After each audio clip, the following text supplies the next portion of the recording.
thousands and lakhs of aspirants or a dream UPSC or TNPSC மாதிரி இருக்கக்கூடிய competitive எக்ஸாம்ஸை clear பண்ணுறது. But இதில் எத்தனை பேர் கிளியர் பண்ணுறாங்க அப்படின்னு சொல்லி பார்த்தீங்கன்னா வெரி ஃபியூ. ஓகே, எதனால அந்த ட்ராப் அவுட் ரேட் வந்து காம்படிட்டிவ் எக்ஸாம்ஸில் அதிகமாக இருக்குது அப்படின்னு சொல்லி நீங்கள் பார்த்தீங்கன்னா அதில் ஒரு ப்ராப்பர் சிஸ்டமேட்டிக் ப்ரிப்பரேஷன்ஸ் இல்லை. ஓகே, அந்த சிஸ்டமேட்டிக் ப்ரிப்பரேஷன் அப்படிங்கிறது என்னன்னா ஒரு ப்ராப்பர் கைடன்ஸ் இல்லைன்னா வந்து அவங்களோட ரிவ்யூ அண்ட் எவ்வளோ ரிவைஸ் பண்ணியிருக்காங்க, டெஸ்ட் சீரீஸ் அட்டன் பண்ணியிருக்காங்களா. ஸோ இந்த மாதிரி ஒரு சிஸ்டமேட்டிக் அப்ரோச் இல்லாததுனால ஈவன் அவங்க செல்ஃபாக ப்ரிப்பேர் பண்ணாலும் சரி, கோச்சிங் இன்ஸ்டியூட் ஜாயின் பண்ணாலும் சரி, அவங்களுக்கான அந்த கிளியர் பண்ணுறதுக்கான டைம் அப்படிங்கிறது கொஞ்சம் ஜாஸ்தியாக தேவைப்படுது. இந்த ப்ராப்ளம்ஸை ஓவர் கம் பண்ணுறதுக்காக ஒரு சிஸ்டமேட்டிக் ப்ரிப்பரேஷன் அப்படிங்கிற ஒரு நியூ ப்ரோக்ராம் லான்ச் பண்ணியிருக்கோம். ஸோ இந்த ப்ரோக்ராமில் எப்படின்னா இப்போ மிஷன் 30 இப்போ பேட்சுக்கு நம்ம இதில் 30 ஸ்டூடெண்ட்ஸ் இருக்காங்கன்னா அந்த 30யுமே கவர்மெண்ட் எக்ஸாம்ஸில் பிளேஸ் பண்ண வைக்க வேண்டியதுதான். அதுதான் எங்களோட டாஸ்க். ஓகே, அப்போ இந்த மிஷன் 30 எப்படி ஒர்க் அவுட் ஆகுது அப்படின்னா ஃபர்ஸ்ட் ஒன் அட்மிஷன் ப்ராசஸ் அப்படிங்கும் போதே நமக்கு என்ட்ரன்ஸ் டெஸ்ட். என்ட்ரன்ஸ் அப்படிங்கிறத நம்ம டயக்னோஸ்டிக் டெஸ்ட்டாக நம்ம வந்து கண்டக்ட் பண்ணுறோம். ஓகே, ஒரு என்ட்ரன்ஸ் அப்படின்னாவே மோஸ்ட் ஆஃப் த ஆஸ்பிரண்ட்ஸ்க்கோ பேரண்ட்ஸ்க்கோ வந்து அதை எப்படி ஃபீல் பண்ணுறாங்க அப்படின்னா அது வந்து எக்ஸாம் ரிலேட்டடாக தான் இருக்கும். ஸோ ஜென்ரலாக இருக்கும், எக்ஸாம் அந்த என்ட்ரன்ஸ்க்கு நான் ப்ரிப்பேர் பண்ணணும். ஸோ இதில் வந்து அந்த மாதிரி கிடையாது. இது டயக்னோஸ்டிக் டெஸ்ட் அப்படிங்கிறதுக்கான நேம் நாங்கள் ஏன் வச்சுருக்கோம் அப்படின்னா உங்களோட பாசிட்டிவ்ஸ் அண்ட் நெகட்டிவ்ஸ், நீங்கள் காம்படிட்டிவ் எக்ஸாம்ஸுக்கு தேவையான ஸ்கில்ஸை அக்வயர் பண்ணியிருக்கீங்களா இல்லையா, நீங்கள் எந்த இடத்துல வீக்காக இருக்கீங்க, அதை அட்ரஸ் பண்ணுறதுக்காக தான் டயக்னோஸ்டிக் டெஸ்ட். ஓகே, இதோட இவாலுவேஷனை பொறுத்து நெக்ஸ்ட் ஒன் பார்த்தீங்கன்னா ஓரியன்டேஷன் கிளாஸஸ் இருக்கும். அப்போது அந்த ஓரியன்டேஷன் கிளாஸஸில் இந்த எக்ஸாமுக்கு தேவையான A to Z, எதர் டிஎன்பிஎஸ்சியாக இருக்கட்டும் இல்லை யூபிஎஸ்சியாக இருக்கட்டும், சம் அதர் காம்படிட்டிவ் எக்ஸாம்ஸாக கூட இருக்கட்டும். ஸோ அப்போது அந்த இதில் உங்களுக்கு A to Z first syllabus, previous year question பேப்பர்ஸோட இம்பார்ட்டன்ஸ் அண்ட் அதோட அனாலிசிஸ் எப்படி பண்ணணும், அண்ட் நீங்கள் டெஸ்ட்ஸ் அட்டன் பண்ணுறீங்க அப்படின்னா அந்த டெஸ்ட்டோட சொல்யூஷன் அண்ட் எக்ஸ்பிளனேஷன்ஸ் எவ்வளோ முக்கியம், அண்ட் இப்போ நீங்கள் ப்ரிப்பேர் பண்ணும்போது ஒரு சப்ஜெக்ட் எடுக்கும்போது நம்மளோட அப்ரோச் எப்படி இருக்குது. ஸோ ஒரு புக்கை நம்ம வந்து ஒரு ஜென்ரலாக நம்ம படிக்கிறதுக்கும் இந்த எக்ஸாமுக்கு தகுந்த மாதிரி படித்த கண்டென்ட்டை சேஞ்ச் பண்ணுறது. ஸோ இந்த மாதிரி உங்களை டே 1ல் இருந்து பர்ஃபெக்டாக உங்களோட பிளானில் யாரோட ஹெல்ப்பும் இல்லாமல் போகிறது தான் வந்து ஓரியன்டேஷன் செஷன். ஓகே, இப்போது ஃபஸ்ட்டு டயக்னோஸ்டிக் டெஸ்ட் முடிஞ்சிடும், ஓரியன்டேஷனும் முடிஞ்சிருக்கும்.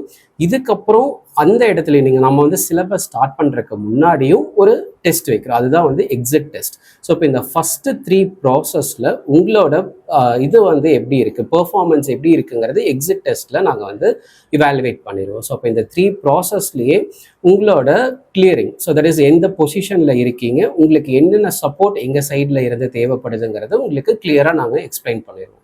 ஓகே, நெக்ஸ்ட் நம்மளோட கிளாஸஸ் எப்படி இருக்குன்னா இப்போ மார்னிங் பேட்ச் அப்படின்னா 10 to 1 அப்படிங்கிறது ஃபிக்ஸட் டைம்.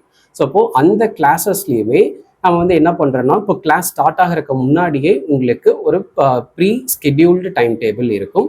ஃபார் எக்ஸாம்பிள் இன்னைக்கு ஹிஸ்ட்ரியில் ஒரு டாபிக் போகுதுன்னா அந்த டாபிக் ஸ்டார்ட் பண்ணுறதுக்கு முன்னாடியே ப்ரிலிம்ஸில் எப்படி கொஷின்ஸ் வரும், மெயின்ஸில் எப்படி இந்த டாப்பிக்கில் கொஷின்ஸ் வரும், அதை நம்ம எப்படி அட்ரஸ் பண்ணுறது, ஸோ அதை சொல்லி முடிச்சுட்டு தான் உங்களுக்கு வந்து கிளாஸஸே போகும். இப்போ 10 to 1ல் இந்த ரொட்டீன், அந்த 10 to 1 முடிச்சதுக்கப்புறம் ஒரு லஞ்ச் பிரேக். ஆஃப்டர் தட் அந்த ஒரு 2ல் இருந்து 6 or 7 வரைக்கும் ஒரு செப்பரேட் ப்ரோக்ராம் இருக்குது. அதில் என்ன பண்ணுவோம்னா உங்களுக்கு டெய்லி ஒரு 15 MCQs டெஸ்ட் அப்படிங்கிறது இட் இஸ் மேண்டேட்ரி. MCQs முடிச்சதுக்கு அப்புறம் நம்ம வந்து பார்த்தீங்கன்னா மெயின்ஸ் நீங்கள் வந்து எழுதணும். ஸோ மெயின்ஸ் ஒரு நாளைக்கு ஒரு question compulsory write from the day one, either டிஎன்பிஎஸ்சியாக இருக்கட்டும் யூபிஎஸ்சியாக இருக்கட்டும். அண்ட் அந்த மெயின்ஸ் எழுதுறதுல உங்களுக்கு வந்து ஆன் த ஸ்பாட் மென்டார் கூடவே இருந்து உங்களுக்கு இவாலுவேட் பண்ணி கொடுத்துருவாங்க. நெக்ஸ்ட் திங், ரீடிங் அப்படிங்கிறது மோஸ்ட் ஆஃப் த ஆஸ்பிரண்ட்ஸ் கிட்ட இல்லை.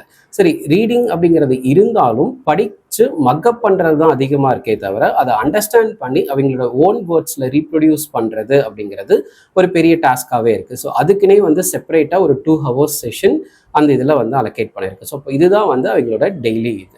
பேரண்ட்ஸ்க்கு நாங்கள் கொடுக்கக்கூடிய அஷூரன்ஸ் என்ன அப்படின்னா இப்போ இந்த சிஸ்டமேட்டிக்காக எல்லா இதுவுமே நடக்கும்போது உங்களுக்கு மந்த்லி ஒரு ரிப்போர்ட்ஸ் வந்து ஜென்ரேட் ஆகும். ஸோ ஸ்டூடெண்ட்ஸ்க்கு வீக்லி அனாலிசிஸ் வரும், பேரண்ட்ஸ்க்கு ஒரு மந்த்லி அனாலிசிஸ் வரும். ஸோ அப்போது அந்த வீக்லி அனாலிசிஸில் அவங்களுக்கான அட்டெண்டன்ஸ் கரெக்டாக இருக்கா, டெஸ்ட் சீரீஸ் டெய்லியும் வீக்லியும் மந்த்லி இந்த 3 ஸ்கிப் பண்ணாமல் பண்ணியிருக்காங்களா அப்படிங்கிறது ஸ்டூடெண்ட் லெவலில் இருக்கும். ஸோ பேரண்ட்ஸ்க்கு வரும்போது அவங்களோட ப்ரோக்ரஸ், ஸோ இப்போது டே 1ல் அவங்க ஜாயின் பண்ணும்போது இந்த பொசிஷனில் இருக்காங்க. இப்போ டே 40ல் இந்த இது அண்ட் இப்போ 40 to 80th டேக்கு நாங்கள் அவங்கள ட்ரெயின் பண்ணுறதுக்கு என்ன ஸ்டெப்ஸ் எடுக்கிறோம். ஸோ அது எல்லாமே வந்து பேரண்ட்ஸ்க்கு லைவாக வந்து தெரிஞ்சுட்டே இருக்கும். ஸோ இதுதான் வந்து 1 monthக்கான ரிப்போர்ட் வந்து பேரண்ட்ஸ் கிட்ட இருக்கிறது. ஓகே, இப்படி சிஸ்டமேட்டிக்காக பண்ணும்போது அவங்களோட number of percentage of errors அப்படிங்கிறது கம்மியாகும். ஸோ ரொம்ப சீக்கிரமாக அவங்களால கிளியர் பண்ண முடியும். அப்போது இந்த நார்மலாக நீங்கள் செல்ஃபாக ப்ரிப்பேர் பண்ணாலும் சரி, எந்த கோச்சிங் இன்ஸ்டியூட் நீங்கள் ஜாயின் பண்ணாலும் இந்த சிஸ்டமேட்டிக் அப்ரோச்சாக அந்த இன்ஸ்டிடியூட்டில் இருக்கா அப்படிங்கிறத செக் பண்ணுங்கள்.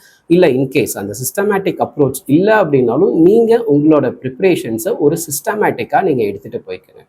ஸோ அப்பார்ட் ஃப்ரம் திஸ் உங்களுக்கு வேறு ஏதாச்சும் கைடன்ஸ் இல்லை இந்த சிஸ்டம் நான் வந்து செல்ஃபாக ப்ரிப்பேர் பண்ணுறேன் சார், நான் கோச்சிங் அஃபோர்ட் பண்ண முடியாது, இந்த சிஸ்டம்க்கான பிளான்ஸ் வேணும் அப்படின்னாலும் ஸோ நீங்கள் straight away you can visit the academy. உங்களுக்கான பிளான்ஸை நீங்கள் வந்து வாங்கிக்கலாம்.